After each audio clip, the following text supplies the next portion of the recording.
On to Model 3, the intersubjective perspective of contemporary relational theory. Now, instead of the one-person perspective of classical psychoanalytic theory, cognitive, instead of the one-and-a-half-person perspective of self-psychology and other deficit theories, now we're on to the two-person psychology, the intersubjective perspective of contemporary relational theory. The locus of the therapeutic action in this relational model always involves mutuality of influence, not necessarily equally so, but mutuality of influence or impact, as I'd mentioned earlier. Both therapist and patient continuously changing by virtue of being in relationship with each other. And again, in Model 2, it's really not about the therapist changing. Again, countertransference, said Evie Schwaber, is a story about the analyst's retreat from the patient's vantage point. So if the therapist, in Model 2, the empathic therapist, finds herself being impacted, then she should hasten to get supervision to figure out, when she's trying to be empathic, trying to listen empathically, figure out what it is that might be interfering with her capacity to be truly present with the patient in the patient's experience. Okay, so Model 3, though, about it's okay. Here, as an authentic subject, we allow the patient to impact us. And in fact, the induction phase of the projective identification does just that.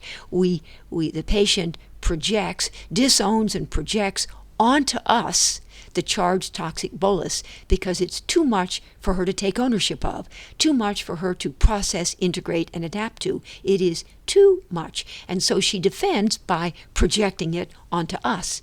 And we then, and again, these next sections will be about Model 3, and what we then do with what she has projected onto us.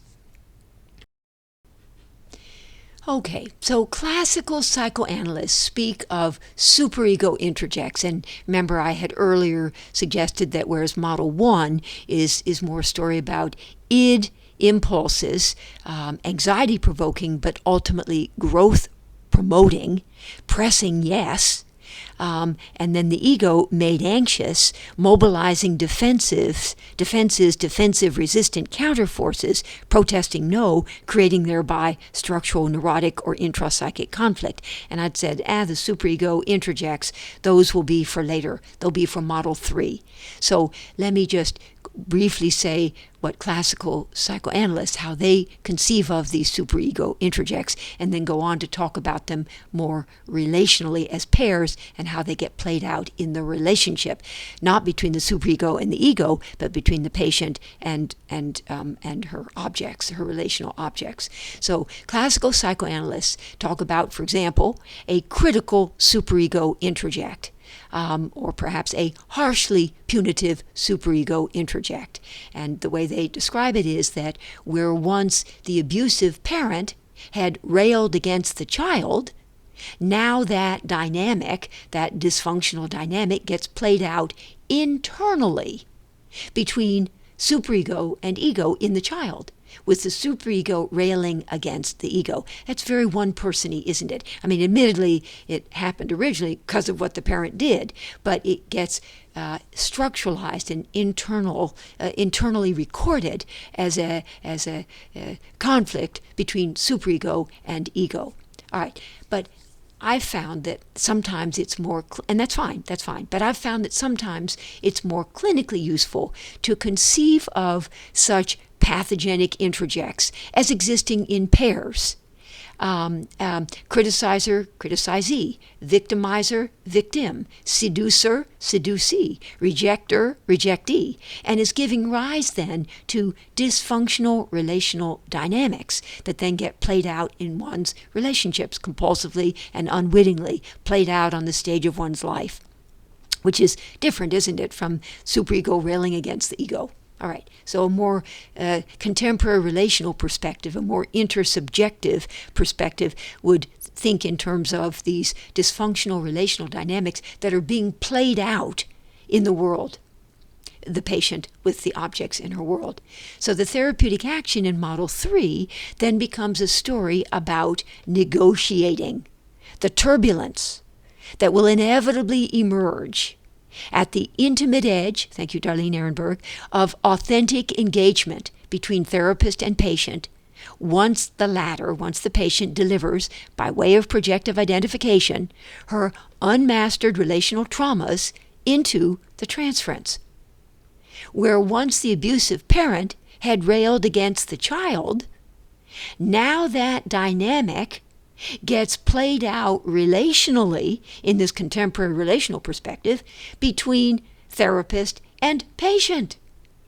Actually, where once the abusive parent had railed against the child, now that dynamic gets played out relationally. I'd rather say, actually, between patient and therapist. As I think, or between therapist and patient. It can be either. Of course, it can be either. But let's see. Where once the parent abused onto the kid, now they have the dynamic and they project onto the parent. Yeah, it's more likely between therapist and patient, right? Where the patient experiences the therapist as being abusive in the way that the parent had been. Now, we also know, and I'll talk later about this, an inverted negative transference, where actually what the parent did unto the kid, the abuse that the parent did unto the child now does unto the therapist. That's an inverted negative transference. I'm leaping way ahead here. But a direct negative transference is a parent was abusive to the kid, and now the kid, with these charged toxic boluses of abuser and abusee, projects out abuser onto the therapist and comes to experience the therapist then as being abusive, like the way the parent had been. Negative transference. Okay. With both ultimately railing against each other once the therapist is inducted into what then becomes a mutual enactment. I hope that was clear. If not, I promise it'll get clearer over time.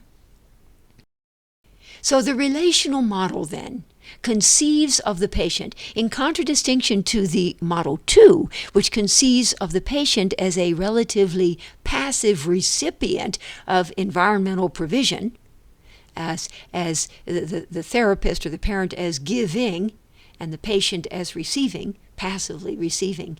In Model 3, the relational model, the intersubjective model, conceives of the patient as an agent, as proactive, as intentioned in her activities, even if unwittingly, and as therefore accountable and empowered. And the sort of cool thing about accountability is, sometimes people will think, if you're busy holding the patient accountable, don't they feel blamed? So it depends, of course, on how you do it. And I'm going to be suggesting different accountability statements and relational interventions that will make it a little easier to be holding the patient accountable, and easier for the patient herself to be held accountable. But the cool thing about accountability is, if you take ownership of your piece, your part, you hold yourself accountable, then in that is empowerment. The accountability will give rise to empowerment, because you can then do it differently next time. If this time you didn't do it quite right, and you take responsibility, ownership, hold yourself responsible, like, my goodness, then you can do it differently next time. So in accountability is empowerment. Just as in Model 2, in grieving is ultimately internal peace, even though, you wouldn't necessarily equate those two or equate accountability with empowerment. It's there. It is there. Okay, the last slide in this section. In fact, the patient, so here's my definition of enactment, which is very much at the heart of Model 3, and in fact, mutual enactment when we're talking projective identification. The patient's activity in relation to the therapist is seen as an enactment, because, again, the patient is an agent, is proactive, is intentioned, and enacts. We've been talking about compulsive and unwitting reenactments. So they're reenactments, meaning you just do again what had been done earlier, or enactments. We'll go with enactments.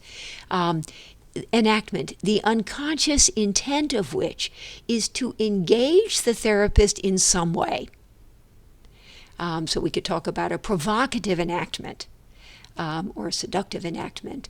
There are other things we could talk about, but not now. So anyway, an enactment, activity on the patient's part in relation to the therapist that is unconsciously intending to engage the therapist in some fashion, whether by playing out with the therapist an unmastered relational dynamic, or by getting the therapist to experience firsthand an unmastered internal dynamic. That's a little confusing, but I'm going to say more about that later. For now, let me just say an enactment means activity on the part of the patient, the unconscious intent of which is to engage the therapist in some way, to be in relationship with the therapist as an authentic subject, whether by playing out with the therapist an unmastered relational dynamic, because that's all the patient has ever known, so that's what they do in order to engage,